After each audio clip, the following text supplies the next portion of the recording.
Common Wolf snake বা চিতিবড়া কলকাতা ও শহরতলিতে প্রায়শই পাওয়া যায়। এই সাপ একেবারে নির্বিষ।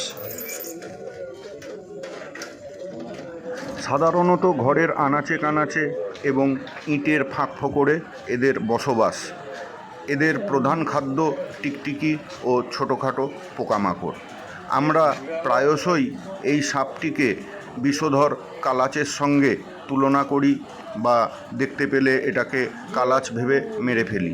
এটা কিন্তু কালাচ নয়, এটা কমন উলফ স্নেক বা ঘরগিন্নি, অনেকে চিতিবড়া বলে জানে।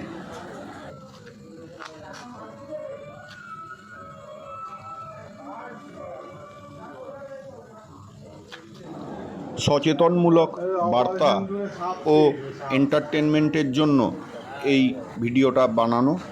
যদি ভালো লাগে লাইক শেয়ার কমেন্ট দিয়ে যাবেন।